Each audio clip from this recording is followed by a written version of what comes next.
Do we have a quorum? Mhm. One, two, three, four, five, six.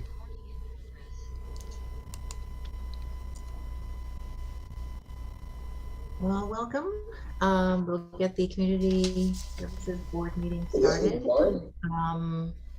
We have several members who are unable to make it this evening, and so we will not have a quorum, just so people know to get started. Why don't we start with, I think we pretty much know almost everyone except Veronica. And Veronica, do you want to, hello, welcome. You want to tell us a little bit about who you are?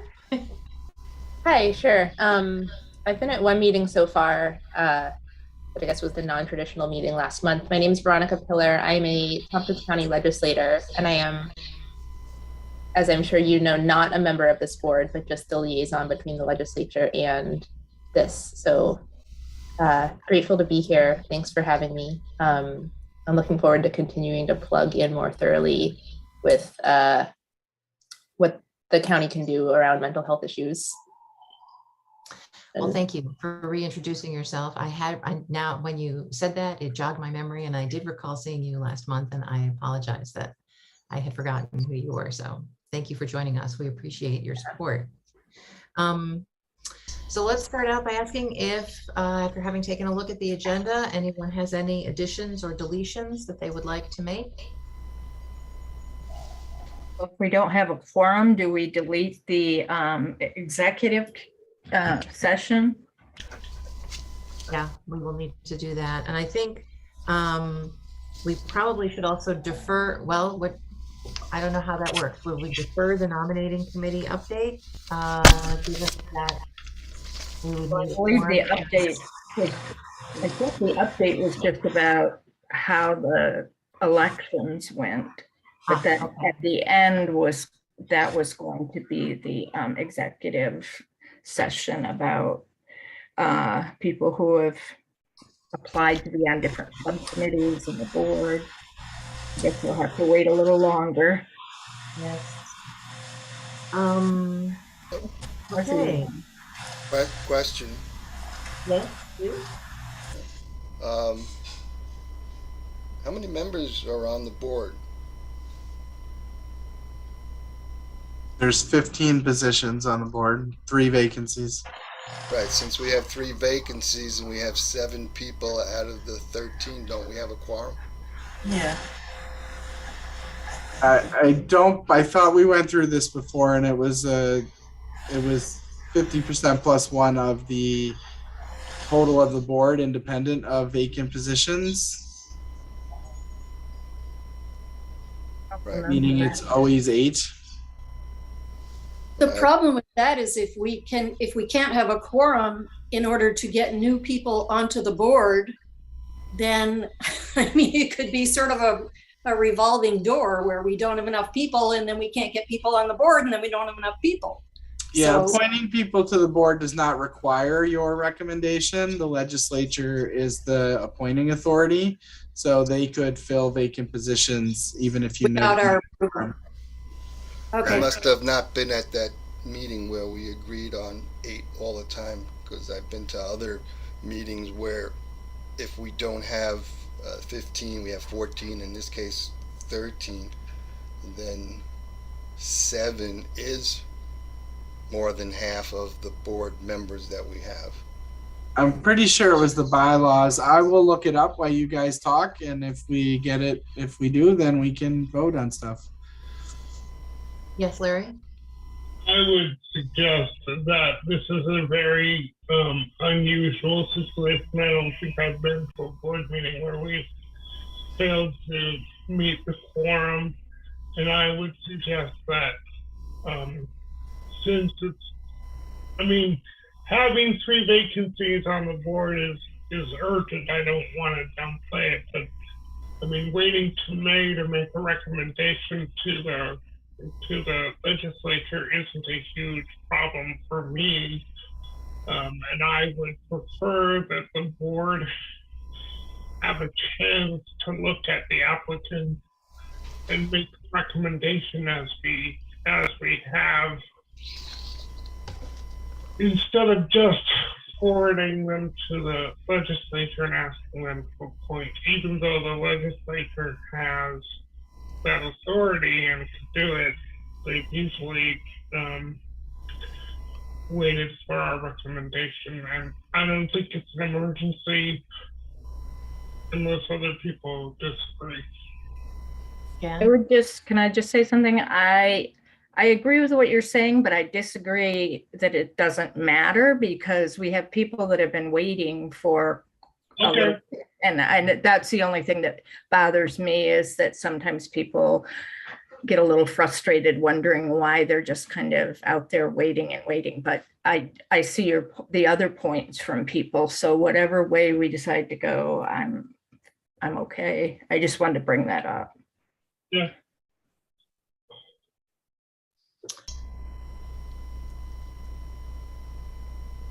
Can we have an executive session without a quorum? Is that the question that we are asking? We can still have the executive session? Okay, I don't so. know. Yes, you can have an executive session without a quorum.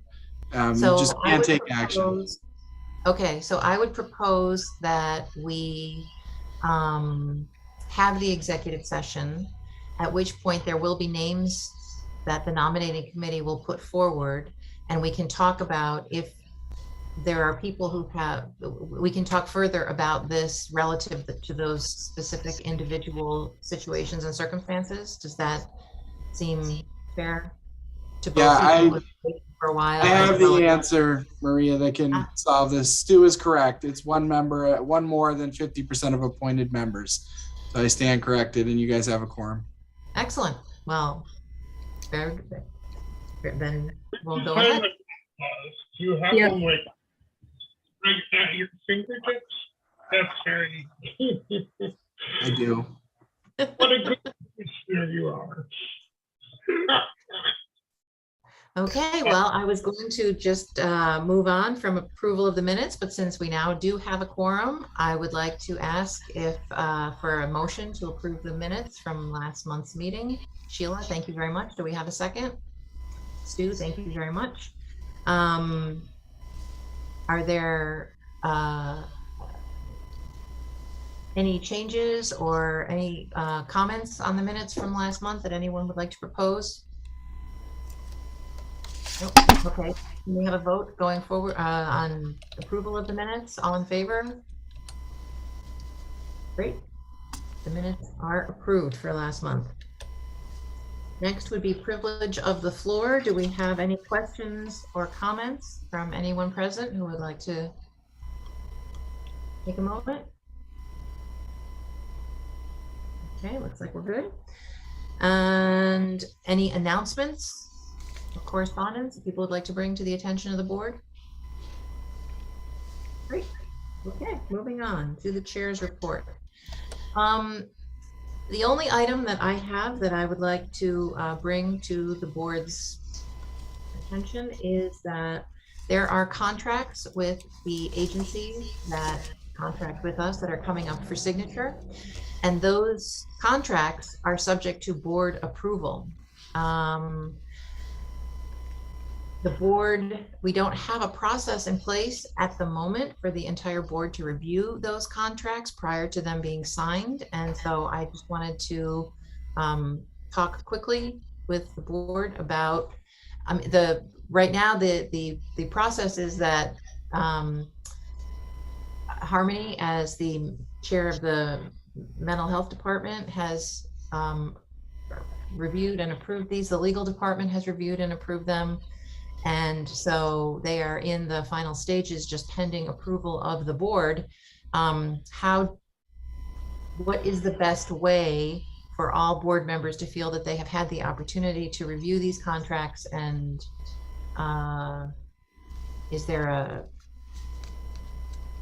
do people have ideas about this or thoughts? We've never had discussions about approving contracts when I was the chair back in the midst of time, I just signed the contract as the chair of the board. I don't think we've ever discussed that. I mean, we know, Frank and other commissioners have told us what the contracts are, and I think the subcommittees are knowledgeable, but we've never had a. Remember though, Larry, we used to have the actual agencies come in to the Yep. appropriate subcommittees and give us a printout of how many they were serving, what kind of service it was. And in that sense, I think that we were more or less approving them. I don't think it was as a board. I think it was more like per subcommittee, as I recall, but my memory could be faulty as well. I don't think we ever proved them, but we have sort of kept abreast or tried to keep current with what the contracts are, but I don't think we've ever had a formal motion to approve contracts. Okay. Jan, do you remember, like, when was the last time the contracts were brought to the subcommittees? I don't recall that, so. It was a long time ago. It was probably before you were there, Sheila. I used to come and report on some of the programs that I was involved in my previous position. And of course, other people did too as well. So I would say that's back in like the 2000 to 2010, maybe, I don't know. I'm just thinking, Harmony has reviewed these contracts, correct? And, I see that as part of her, responsibility. And, I trust what she, if she saw anything that was amiss, I think she would probably let us know. I don't know how much in the weeds we want to get, not that approving each and every contract is necessarily that, but I think I would like to defer to Harmony. And, if Harmony, if there's something that Harmony needs to share with us, I trust that she would do so. She is present at each of the subcommittees, as well as this meeting. So I think there's ample opportunity for her to share out any concerns that she may have. Just a thought. Cool. The only reason I bring it up is that, oh yes, Paula, go ahead.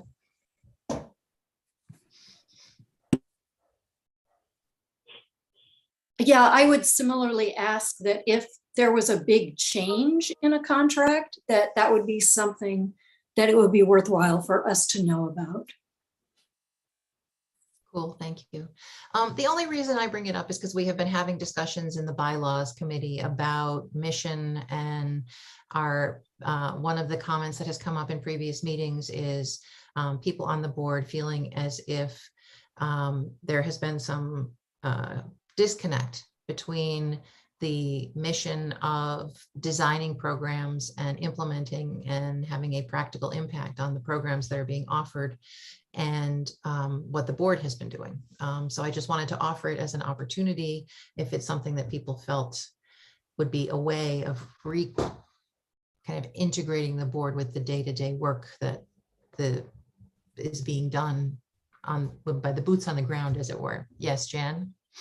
I was just going to say that I don't feel like I need to approve it, but it would really be helpful to know, just kind of blurbs on each one, who has what contract for what amount and what kinds of outcomes are they supposed to get with that, and what services are they supposed to be supplying with that. I mean, I feel really out of touch with that. Like I said, I used to even report on it, so I felt more in touch then than I do now, but I don't know what other people think about that. So Harmony's developed a new process for that, and it might be useful if we give her a minute to kind of explain what she's planning for that. So we redid the outcome measures for everybody. You might remember that the contracts previously had some language in there, like if it's not described in your contract what your outcome measures are going to be, you can send a report that answers a bunch of questions. And so what happened was there was incredible variability in reporting from different agencies. Some people would write you a 10-page report. Some people didn't know they were supposed to write a report. So this year we put a plan together where everybody's outcomes were very similar to maybe what their outcomes had been in the past if they were written in the contract.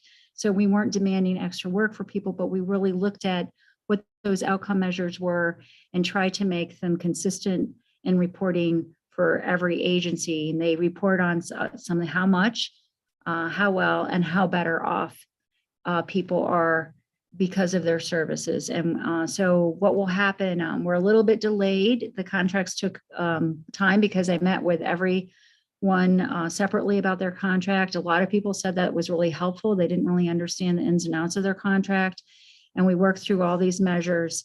And now that the contracts are completed, they will get a training in completing an outcome form that Corinne is developing, and we'll do a lot of autofilling, and everything will be consistent across every one of the different agencies that get funding. So that would mean I can bring something back to you, show you, it will convert into charts, so you can look at their outcome measures and charts.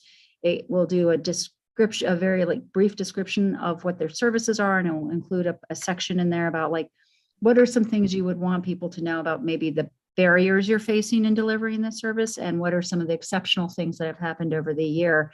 I think that's a much better process because you would then have access to everything, kind of a snapshot of everything going on in each of the contracts. So I'm hoping, maybe the first quarter is not going to be great, right? Because you're just seeing the beginning of the year, but over time, you will be able to see by the end of the year how they did, or maybe in the third quarter, it might be helpful. Another part of the contract, not only is it outcomes on the number of people served, there's a section in there about how much does it cost for the service.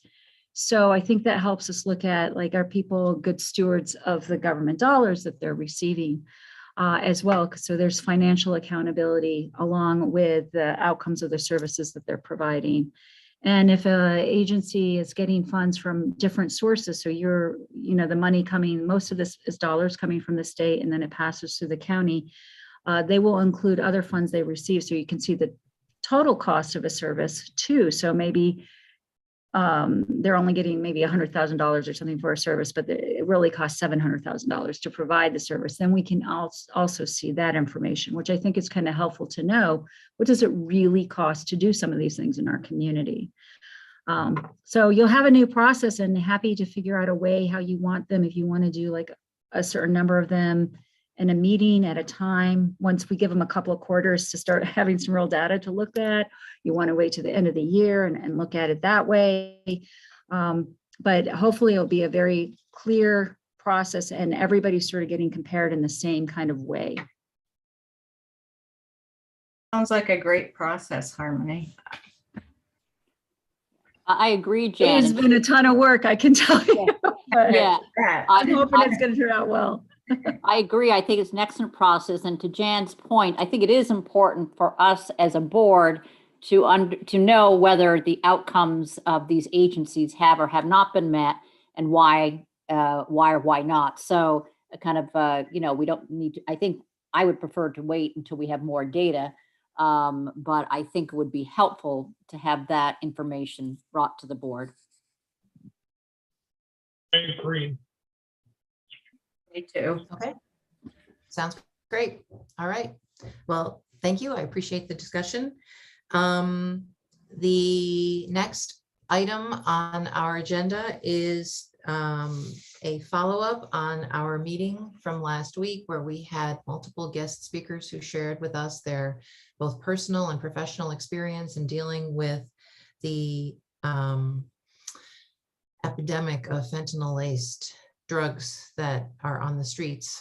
And at the end of that, as it was listed in our minutes, Elise had summarized kind of a list of possible directions for future thought and action by the board. And I guess, so what I wanted to do was kind of open that up for discussion a little bit. I can talk a little bit about, thank you, Karen, for delineating those so clearly in the minutes. I had asked you to outline them and they're like popping out right there. So it's very easy for us to find them. So thank you very much for doing that. Among the items that Elise had summarized from the discussion were develop systems for data collection and analysis that cross systems to be reviewed on a regular basis. Develop public health messaging strategies around fentanyl poisoning targeting recreational drug users. Integration of services, which I think is connected with the discussion actually that we were just having about outcomes and what services people are providing in the communities and who's providing what to whom. And then addressing criminal activity and its connection to incidents of fentanyl poisoning in Tompkins County. So I wanted to open that up to the board and talk a little bit about how, what makes the most sense, how we might want to move forward in taking some steps towards addressing these points. Do we feel like it would be helpful to have a work group? Do we? Yes, Sheila, go ahead.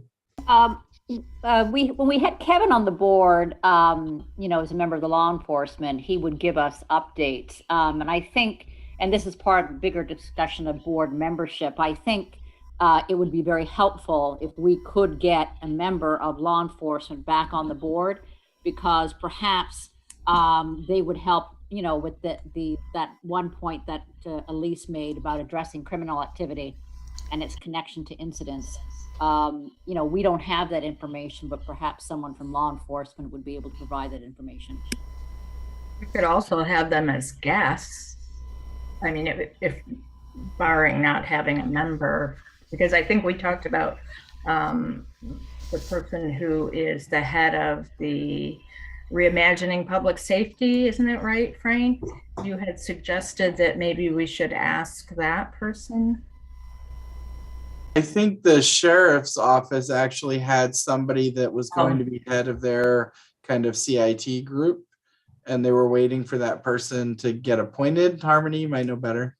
Yeah, I just reached out to Sheriff Osborne last week, and then I sent him a reminder email. So I'm hoping he will send me something soon, because they had just kind of forgotten after they just promoted a number of people. So that person should be coming on board fairly soon. So I'm hoping in the next couple of months, we will get somebody that they recommended, because the CIT program is the training for law enforcement on mental health. It's a week-long training that a number of the officers took, and then they were looking for someone they thought would be a really good fit, having a larger role, leadership role in that, in developing the CIT program. Yes, Stu? The person that can be on the board who replacing Kevin, having a law enforcement person, definitely Kevin was a valuable person coming to the boardroom, but double value because he was on the substance abuse committee, and there not only was his, it's like his voice was listened to. I don't know if you noticed, but had been a bit of a shy guy. Kind of poke him to get some of that information out. But what I liked about last month's meeting was similar to what we had a couple of years ago in substance use, where Kevin would come in and report how many overdoses we had and how many people were revised by the use of at that time, new Narcan, and how all the agencies should have that.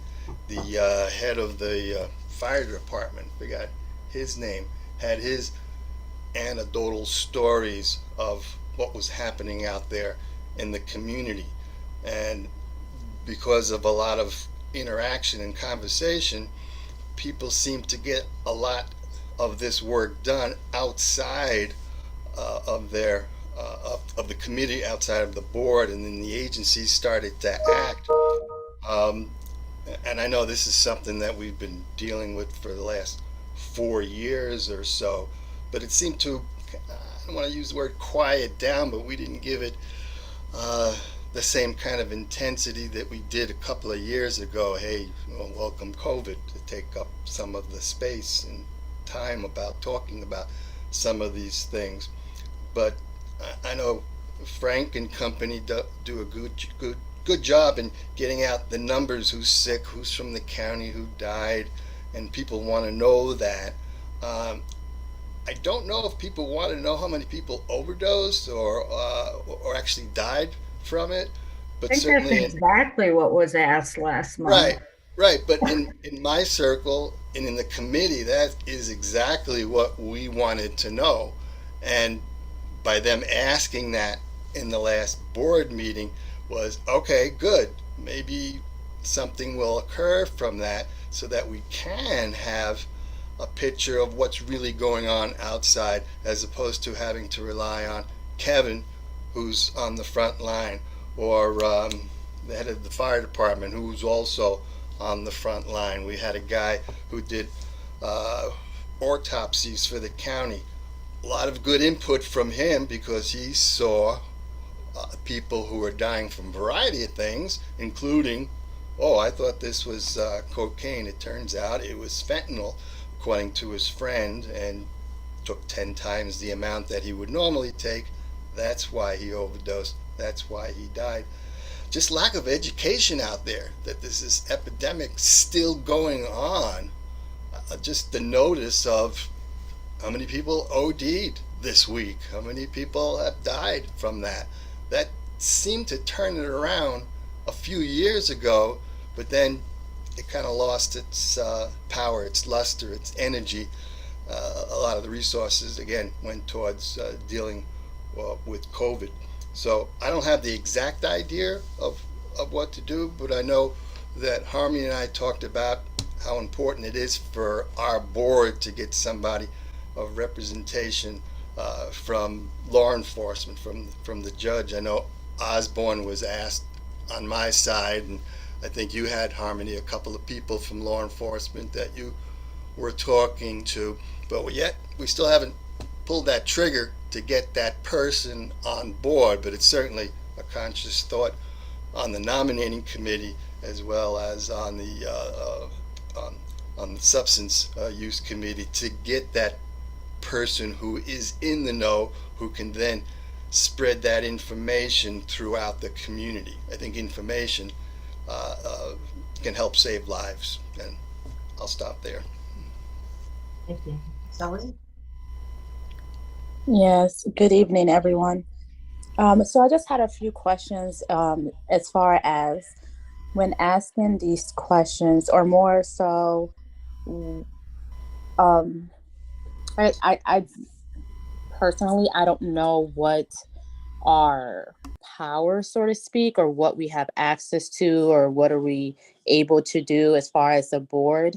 So when we're thinking about, what kind of actions plan, could someone kind of explain to me, like, an example of what we may be able to do to kind of get an idea of how big or how small of an impact I should be thinking about?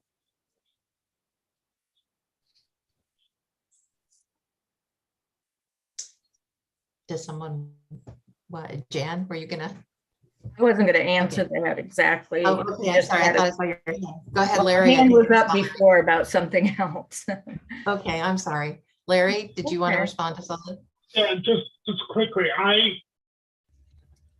what I was going to ask, and this might give some idea of the kinds of things the board usually asks, which is,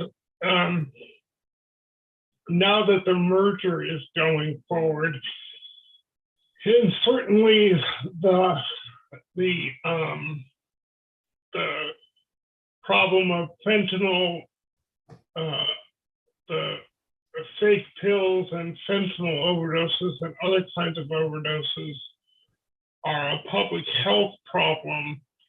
I was going to ask Frank, because one of the things that we talked about at the meeting last month is how to get out the word that this is happening in our community. May not be as urgent as in other places, but I was going to ask Frank if you have some thoughts about how to use the resources we have to craft a public health message. So Sure. that, I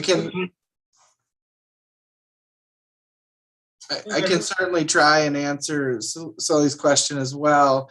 I think as far as authority, the board's general authorities themselves lie over the organizations that we contract with, that are licensed by the state and the department and its activities. I think your voices bring a lot of weight to any conversation about this subject. So, if there is a request for something, or data wise, or there's a direction to for the department to talk with community partners about things, and or the board itself connecting with legislators, through Veronica or directly, about issues of concern that might be cross departments or cross functional across the county, then that's certainly within your purview. And again, your voices carry weight in those types of scenarios. I think for this issue, a couple of things. I can start with the data. The health department does report overdose deaths twice a year. Our number has been hovering around 20 per year for the last few years. So the numbers are still relatively small. Granted, that's way too many, but from a data perspective, the numbers are small enough that if they were reported more frequently, they could potentially be identifiable. And so we've chosen the twice a year as an opportunity to give that information more frequently than the state does, but in a time frame that will make the number large enough that it'll be more difficult to particularly identify an individual. That being said, the deaths are the lagging indicator, right? Where I think what's more useful is overdose and overdose responses.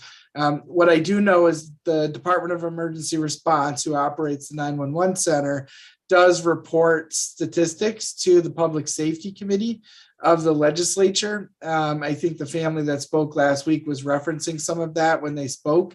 So they are reporting that monthly information on calls, and we can certainly make that available to you all as well, because it's in a public meeting, it's public information. So you would have an idea of monthly how many calls for overdoses are being made as a starting point. So I'm just offering that as data that currently exists that we could easily make available to you, if that's helpful, and also kind of an example of what's out there. To Sully's question about if there's something different or more that you all might recommend, we could certainly investigate or take to other entities that might have the ability to help us. Thank you, Frank. I do have a question to put out there, Frank. I'm not sure who our partners are with health insurance, but I would be interested to know what the number percentage is of people that are reporting with no health insurance, more those with low income, because at least in my neighborhood, that really is where it stands from. People not having health insurance to get medication for, back pain or other, it could be a toothache or something like that. And so they go to find another source of pain relief. And it kind of like starts this domino effect into that situation. So I was wondering, is that something that we would be able to kind of dig deeper in? So just to be clear, the question is the percentage of overdose calls that are for individuals that did not have insurance. Is that correct? No, not those who are just like for our area in general, like people who, those who have overdosed, have overdosed. I just mean kind of more of a prevention to see like where there may be a need in our community, to kind of, maybe have someone from, I don't know, the Obamacare or Fidelis or something, kind of like, reach out to some communities or something, set tables. Sure. No, yeah, absolutely. Thanks for clarifying. And I think the Human Services Coalition would probably be the first place that I'd reach out to, Okay. because they are the local navigators for health insurance, and they generally have good data about where we are as a county. So I can certainly reach out to them and see what kind of data they have available and share that along. Thank you. Yeah, that would be great. The next question. Oh, Jan, I'm sorry. Go ahead. I just wanted to say that on March 18th, the Ithaca Police Department put out a public service message about drugs that were going around that people thought they were buying cocaine, and they were, and it actually had opioids in it. And I thought that was a great thing. Like, that was kind of like almost exactly what we were asking, in at least in one part of the meeting, was that people get some kind of warning or some, so people who are either recreational users or even addicted know that there's a batch of drugs going around that are particularly dangerous. So I thought that was helpful, and I hope they continue to do that. I know that there was something like 6 overdoses, and 4 of them took 2 doses of Narcan to bring them around. So I thought that was great. And the other thing I wanted to just mention is that on April 1st, they had something called Healing Cortland, and it was where a photographer was doing kind of like a photo essay sort of thing about with families of who had lost loved ones to overdose. And so they were doing this sort of ongoing event where they had photos of the people and told about the people who died. And I thought that sounded really interesting. And they were trying to reduce the stigma around overdose by showing that, and the name of the whole thing was called It Could Be Anyone. And that's what they were trying to get across. So I thought that was a really neat project. I'd be interested to hear how it was received in Cortland. Those were the 2 things I wanted to mention. Yeah, and just to follow up on the communications, I have met with our communications folks, both the county and the departments, to start talking about that. The one thing that I would mention is we had conversations about this pre-COVID when fentanyl was in the news pretty regularly. And one of the cautions that we received from local providers, including our outreach workers, was about broadcasting when there was what we would consider a bad batch of drugs. Because that can be a draw for some individuals. And we wanted to be very careful about the language that we chose and how and when we communicated about those things. So I just offer that it's not as cut and dry as just, okay, we know there's a bad batch of drugs. Let's just get that out to everyone and anyone, because that can have negative consequences in making the problem worse. So, and I'm not an expert in this, I'm just relaying what I was told back then. So, and we just want to be careful about how we do it. We're going to do something. And I think a broader message about, you should just expect, if you're using street drugs, that there's going to be fentanyl involved. And here's, how to protect yourself if you're doing that, kind of messaging, versus, hey, we know this batch is, in the community right now, don't use street drugs. That's not going to stop someone seeking street drugs from using street drugs. And in some instances, it may, draw people to try to seek that particular batch out. So again, I'm not an expert in this, and that's why we want to consult them and make sure that, our messaging is having its intended purpose. Right. Yeah. I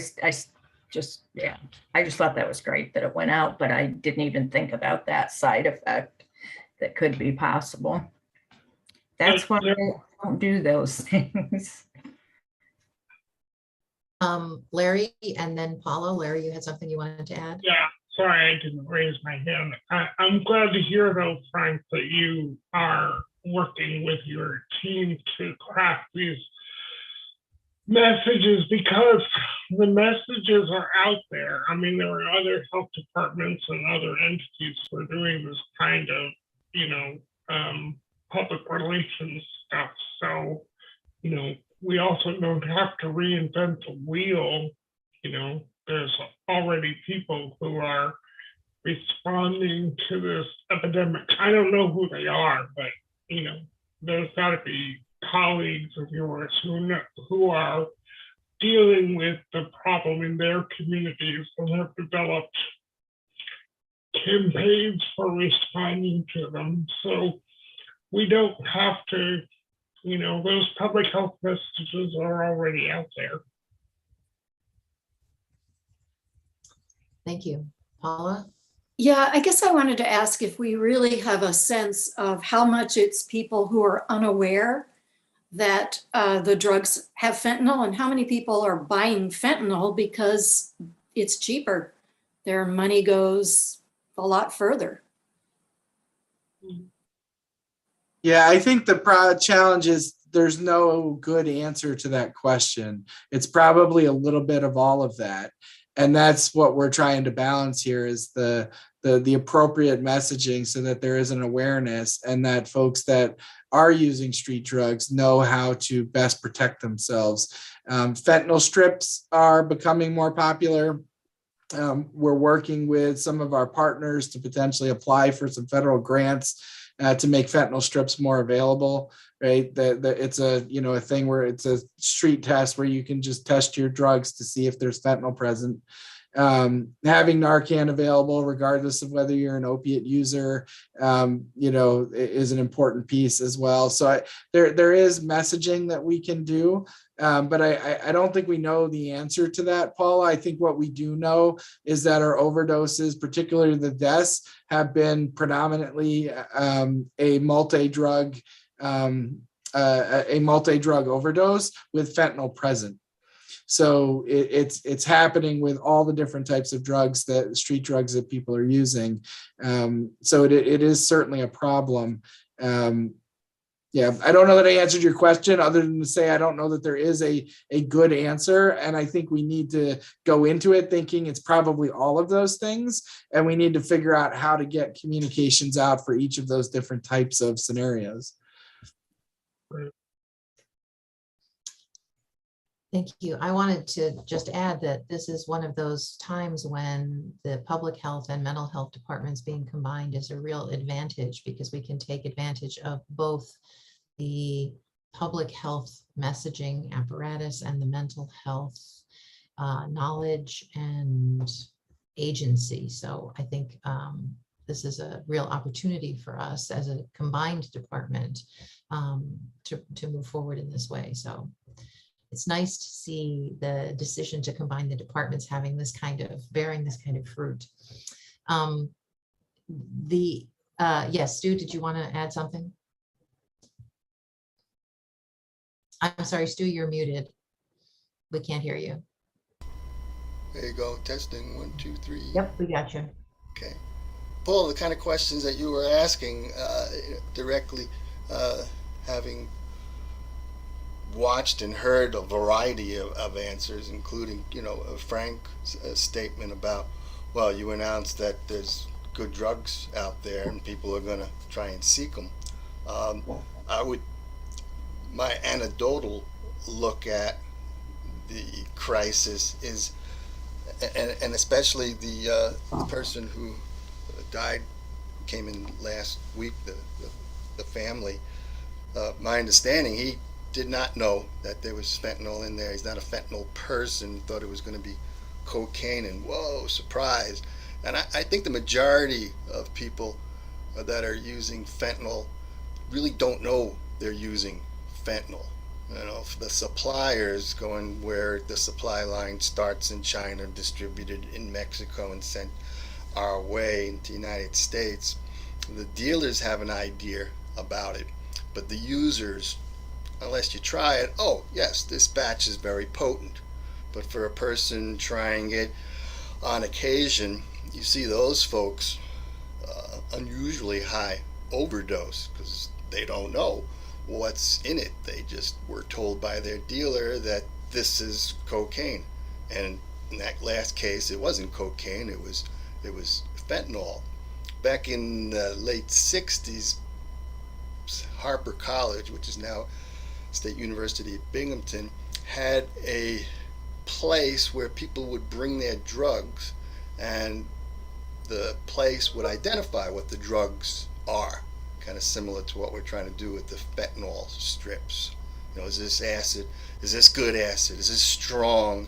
Right? Going back to, I'm dating myself, but Woodstock, I was not there. But you watch the movie and you hear, beware of the brown acid. Stay away from the brown acid. You know, it was funny to watch that, but folks who did LSD back then, okay, we'll do acid, but we won't do the brown acid because there's a warning on that and it'll get us to go crazy. So most people, I believe, will listen to warnings about what's in the drug, and there are certain segment of the population that will go after that particular drug because it's got a lot more kick than what they're normally getting.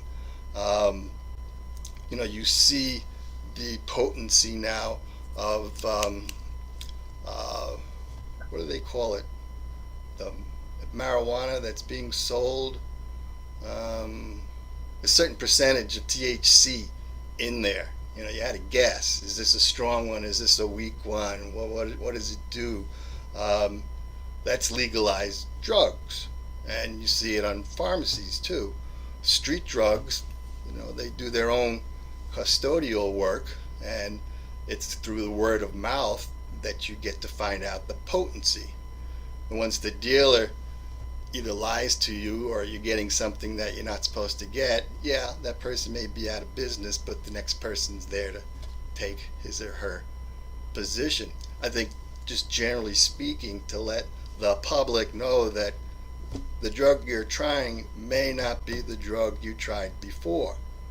It is being infiltrated with another cheaper drug, and they won't tell you because, you know, why try to sell you, let's say, I'll make up numbers, a gram of cocaine, $75, and a gram of fentanyl is $10. I'm going to sell you the fentanyl, tell you it's cocaine, and make more money, while the client has no idea that this is going on. There's no fair practices when it comes to street drugs. And that is slowly changing, but certainly not fast enough. One other comment is, Frank, you said 20 a year on the last 3 years average on overdose. Now, how is that information ascertained? Does that include the ones that don't get reported to the police? I'm sure there's a lot that just don't get reported, and those are kind of the kind of conversations that agency to agency, or what used to take place in substance use committee, you know, we would rack up at least 20 in a 2-3 month period just by people's observations.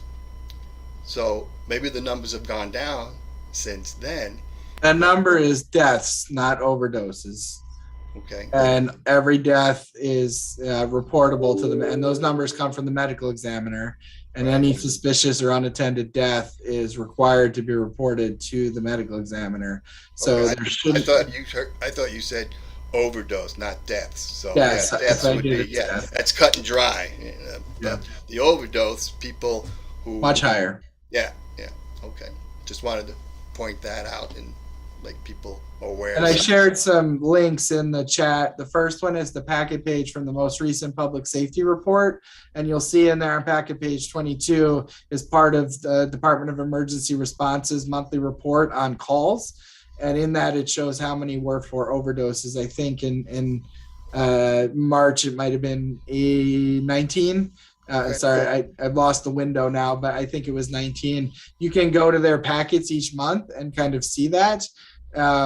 What I'll do is talk with our data people and see if there's a way for us to pull that and potentially move it over into a consolidated place on our opioid webpage for the health department, which I also linked there for you, which has a lot of resources and data, both local and from the state, around the issue. That'd be very good. Again, Brett, for now, if I wanted to get that notification, I would have to go to where? What site? It's in the chat. It's in the chat. He has the link in it, open in the chat. Oh, just now you put it in the chat. Yeah, it's in the chat there for you, Stu. Okay. Okay. Thank you. So, as we are just closing up this discussion, the one item that we have talked about a little bit is that we are eagerly anticipating a member of law enforcement becoming a member of this board. In the meantime, do we want to invite someone from law enforcement, similar to the way we invited our the family and the mental health providers in the community, to talk with us about the mental health, the law enforcement understanding and approach of this problem at the current time? Is that something people feel would be of benefit to a future meeting? Oh, it's saying sort of. Larry's got his thumb up. Okay, so I'm going to call that a yes. And we will work to try and get a representative of law enforcement to come and speak to our group, and share with us what it looks like from the law enforcement perspective as well. Cool. Okay. Thank you. Are there any other comments or any other ideas that people would like to propose before we move on to our next item? No? Okay, great. Thank you. Before Yes. we leave this topic, I would like to ask that we have a presentation about the county's work to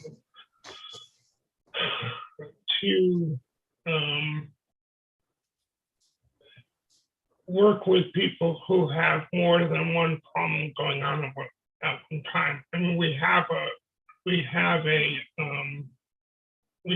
coordinator who is supposed to be working on that topic and making it possible for people to access services. I think it would be good to have an update about that, because what I heard last month is that continues to be a problem. So I'd like to know the progress we've made and the work that's being done.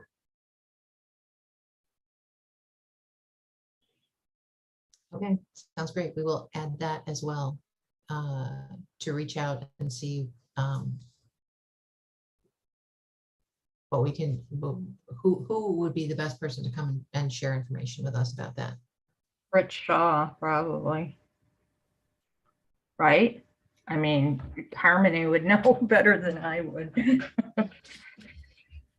Yeah, that's correct. It should be Rich. Okay, wonderful.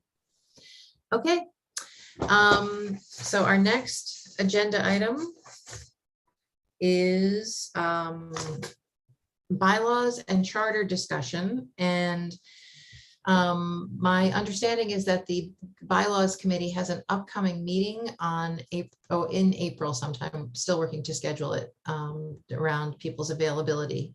And so I know this is kind of a topic that people feel passionately about, and there's a lot to talk about. I'm going to propose that we have a presentation from the bylaws committee at our next meeting with topics specifically to address, and that maybe we table this for right now, especially since I think that important discussion that we had about following up on last month's meeting kind of took a little longer than we expected it would. Does that feel okay to the members of the committee? Is there anyone? Yeah, okay, cool, excellent. So we will move that, we will defer that until our next meeting, once the bylaws committee has had the opportunity to meet and present where they are in the work that they are doing. So that would mean that our next agenda item would be nominating committee updates. Stu, can we look to you for the nominating committee updates? Which my understanding is we're going to talk about how the election process went with our subcommittee elections and where we stand with that. Oh, Stu, sorry, you're muted again. We can't hear you. The, There we go. Thank you. thanks for reminding me, like babbling on. What's he saying? I laugh at my own clients when they don't do that. Like, now you're on mute. We do have 4 people that we're going to spend some time in closed doors to talk about them. Yes, did we agree on that? Executive session. Executive session? Okay. Most of them are having to deal with substance use committee, but we need more members in each one of the committees, including the board. When we came up with or whoever came up with the idea, and a lot of people agreed to it, that we should have the committees have their own election. And whether it's to be a co-chair or a vice chair. I remember Maria writing up a very logical letter stating this is how we should do this. And at the same time, one of the committees went ahead and I guess did their own thing. I think one of the committee members used the word rogue. Got a chuckle out of that. And went ahead and had some quasi election, which confused some of the members there because they thought it was supposed to be one way and it turned out to be another way. I think we're good with the 2 people, but I think we want to talk about and get support as to the process. So if there's one person who wants to be the chair, nobody else does, to me it sounds like a no-brainer. I forget what the bylaws say. I think it's the chair that appoints the sub-chair. So if one person wants it, that one person gets it. There's 2 people, then we thought on the nominating committee, why would we have 2 people running against each other if they're going to be called co-chairs or vice chairs? One gets one job, one gets the other. Just appoint the 2 of them as co-chairs. If we have 3 people that are interested in the chair, that sounds like a logical time to have a vote. And how that vote takes place, I don't think has been worked out in writing, at least. There's been words about how to do it. This is what I think we should do. But I'd like to have that spelled out, approved of, so the next time there is an election for a chair, that we have a clear-cut design of what is next. And I think Dee Dee kind of jumped the gun and said, okay, we're going to do it, and we're going to do it this way. It turned out, to me, no big deal, but they're looking for instruction, the committee, from us to delegate a plan on how to do that the next time. So I think that's open for discussion. I know Maria and Jan and Mary, who's not here, certainly have opinions on how it should work. Open for discussion now to others as to how do you think it should work. Yes, Sheila. Yeah, I don't have an opinion right now. I need to process it about how it should work. I can tell you how it did work for the DD subcommittee. At our last meeting, our March meeting, Kaki and I asked, for people to step up to be co-chairs because Kaki could no longer do it. And, I've been retired now 2 years. I'm not really, in the field, if you will. at least on a day-to-day basis. And we did have two people step up. One from, who are already members of that subcommittee. And so one is from Unity House, the other person from Flick. So they agreed to do it as co-chairs, and we're meeting tomorrow, actually. We're having a Zoom meeting, a brief Zoom meeting, courtesy of Karen's help, just to kind of go over the agenda, the next agenda, and to help them transition to their new roles. So for us, it worked. And, you know, we're looking forward to having these two individuals co-chair that subcommittee going forward. Yeah, and Sheila, we didn't have a problem with the outcome, but it didn't follow the process. If you go back and read Maria's letter or email that she sent to everyone, it said that people were supposed to put themselves out to the nominating committee if they were interested in being a chair. And then from there, we would follow up. That was what the difference was. That Sure, yeah, and that's a point well taken, and I'm glad the outcome ended up being what it was, but I absolutely agree that yes, the process was not followed as it should have been, and certainly we need to be mindful of that going forward. Yeah, it's bound to happen the first year of trying something different. Yes, and maybe the process as proposed was not the most efficient or effective way. You know, that was initially what we thought would work the best, and maybe the process that the DD committee came up with might be a better process. So that's really, I think, where we are, just assessing the process and wanting to do the thing that best serves the committees. Yeah, I agree. The outcome, as I said, was I think it was a good outcome. But I do like protocol. I do like process. We have the bylaws for a reason. So in retrospect, we probably should, if we could do it again, we would probably have followed the protocol. But I think it's important for going forward, because we're going to have new members on the subcommittees and on the board. So I think there's strength in having a protocol and following that protocol. Cool, thank you. Larry and then Sully. So Larry, do you want to have something you want to share?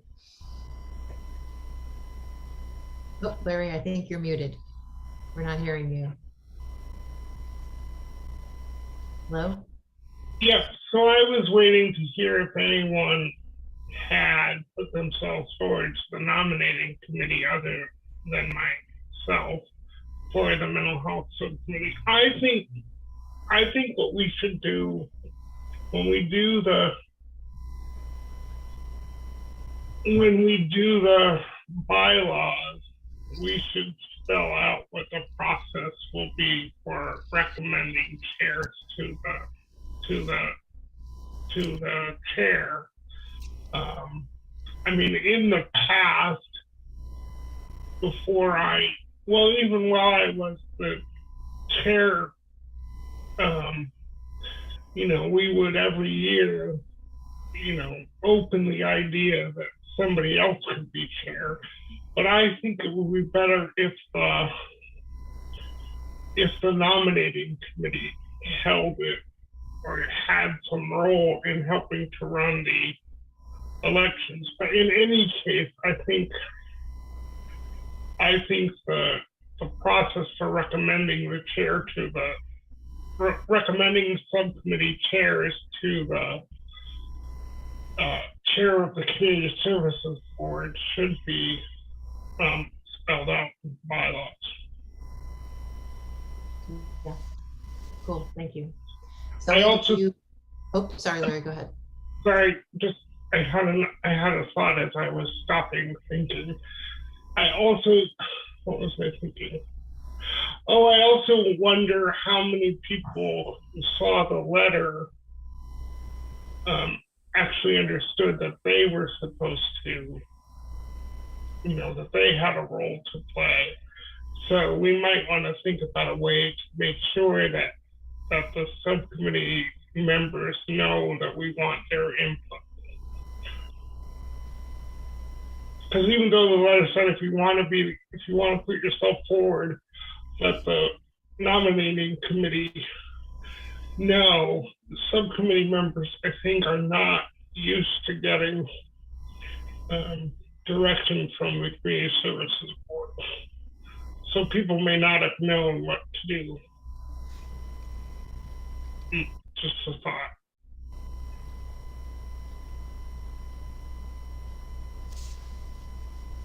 I just want to say I sent out the letter, the email to everybody on the subcommittees, and I got a lot of responses, so they did understand. And fortunately, Larry, nobody wanted mental health. So it's yours. Yes. Just FYI, I'm attending the both, well, I'm on the mental health subcommittee, and then I'm doing the substance use committee subcommittee too. So I'll finalize that with each subcommittee so they're not left hanging. That, you know, just explaining that little bit about this whole thing. I won't go through it all again. Thank you. Sully, you had your hand up a while ago. I didn't know if you still had something you wanted to share or if it had been covered. Yeah, I have a few questions. Stu, when you were asking for opinions, was it in regards to the nominating people or the voting part? Voting. The voting part? Okay. So in one of the consoles that I had served, they did it kind of like a Survey Monkey, where, you know, they would list, you know, the people that were interested. Well, actually, it's not people that were interested, because they felt that perhaps there would be people that were interested but maybe did not want to speak up at that moment. So there would be a list of possibly like 5 questions, you know, starting off with like, are you interested in playing, you know, of any of the roles, or any particular task, like if certain roles would be split. And then once that was made, and then people were not necessarily chosen, but, you know, people were listed. If there was more than one person for a particular category, there would be another Survey Monkey for people to vote on, you know, do you want this person or that person? But that way, you know, no one knew what anyone said, and it wasn't like in person, because the first meeting was in person, and so people saw other people voting for like not them and stuff. And then after that, they kind of changed it to go online and anonymous. So quick question, was the voting for DD done online or in person? Oh, I was speaking in regards to Tompkins Community. I served on Tompkins Community Action Policy Council. So that's what they did for their program. So just sharing that. I'm not sure, Sheila, if you want to answer that part, because I'm not part of that committee. Sure. Yeah, sure, Sully. In answer to your questions, Stu, we did it in person, like, you know, the Zoom meeting. Right, live vote. Everybody knows who you vote. Correct. So, Sully, may I put that a good point? Do we want to do the voting in secret? The whole part of the object is intimidation. It's hard to get somebody to volunteer. So the volunteer person goes through Karen, and the voting is out there in the open. Maybe we should do a closed vote as well. Thought. Okay, are there any further subcommittee election comments that anyone would like to add, or anything to comment on? Yeah, Okay. sorry, I have another question, Stu. Yes, thank you. Just curious, how is the nominating done for subcommittees with the county, or, you know, with these different subcommittees and boards and such? How are people, is it through nomination only, or is it open to public? How does that work? Positions are open to the public. and there's a variety of ways in which it comes to the nominating committee's attention that somebody wants to be on a committee or on a board. Lately, we've been getting a lot of use out of the website that Frank and his personnel utilize. People have been responding to that, I believe, right, Karen? And then those resumes are sent to the four of us in the nominating committee, and we do a vetting, a search to see if it's appropriate or helpful. We have certain criteria that we're looking for right now. Law enforcement is a high priority. We've had people of color being a high priority. So moving forward, when we have a lot of people submitting their application, we try to prioritize it by, what does each committee need. Certainly get in touch with each one of the chairs and ask their opinion on the matter too, as well as the board. Who do we need on the board? Where are the weaknesses? Where are the strengths? Where can we pick up somebody to be able to be part, of our board? So that discussion, once somebody sends an application via Karen to our committee, we then meet as a nominating committee and go out and vet that person. We pick different people to do different jobs. Come back, we meet, see if that person is available. Another criteria is to make sure that they attend a meeting. We've had people voted and legislation approved people and they just don't show up. So part of our criteria is let's make sure they show up and know what they're getting themselves into. So after somebody shows up and has been approved by the nominating committee, we then bring it to the board, as we have a few people that we're going to bring to the board in a few minutes in executive session. Once those people, if they are approved, the board recommends that and moves it forward to the county legislator, and they're the ones who have the final say over somebody being on a committee or on the board or not, and they're notified, I believe, directly by the legislation. Okay, thank you. I have, one last question. Do we, do the subcommittees and, boards get a good number of applications, or is that also an area of opportunity? Well, it depends on, what year we're looking at. There were years that we were overwhelmed with people, and a lot of them were what I would call inappropriate to be on the board. Other years, we would be trying to, what I call, shake the bushes, and nothing would come of it. We've probably had more turnover in the committees and boards than I've ever seen. So therefore, we've seen more applicants because we've been pushing hard to fill these spots. I don't know what the numbers could be, but Karen, maybe you have track of it, or Frank, or Harmony, but we've, in the last 3 years, 15 people come and gone. That'd be a rough, accurate number. So yeah, it's been pretty busy with people coming and going in the last couple of years. Prior to that, not as much. This has been the busiest changing of committee members and board members that I've seen in years. Okay. Just throwing it out there, sorry, taking up time. I'm not sure if social media is if we have a social media platform or anything like that as far as Facebook. But I would, just for myself, I was personally digging and trying to find an opportunity to volunteer, because I had just, kind of graduated from another board. And so my time was up. And it was somewhat difficult to, once I did find that there was an opening on the board, going through the steps and stuff like that, didn't really appear very inviting.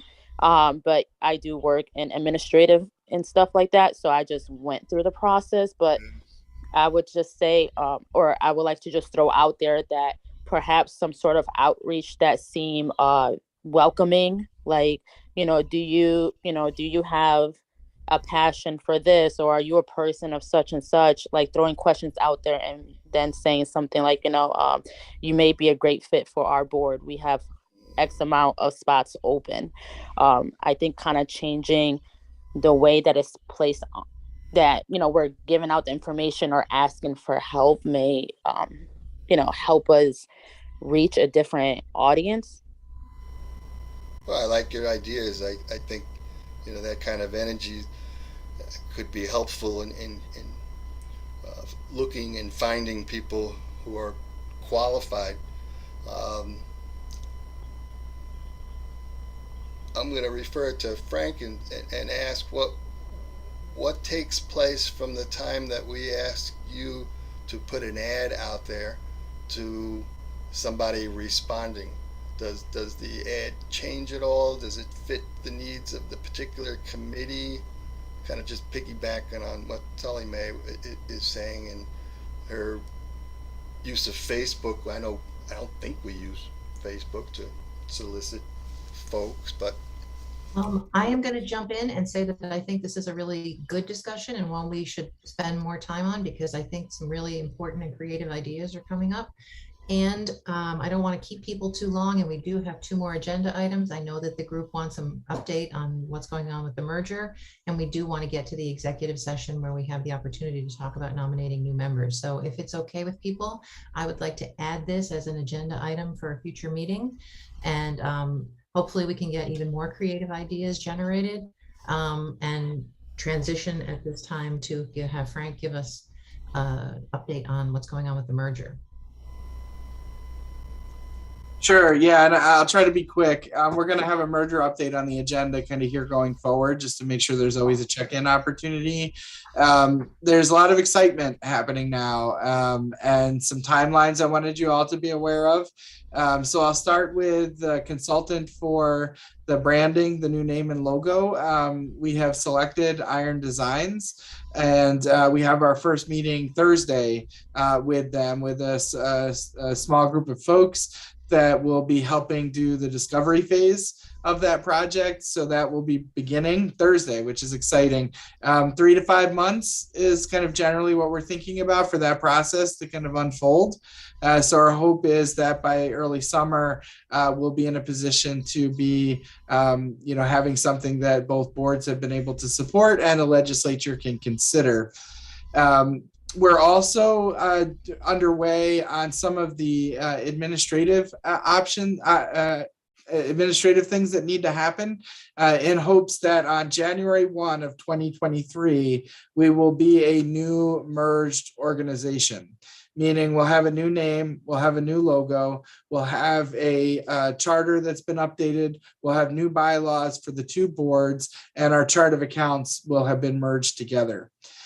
So to kind of work backwards on that, the chart of accounts, our financial folks have been meeting with the county finance folks to prepare for that process, which has to happen now, because in a couple months, we're going to be starting 2023's budget.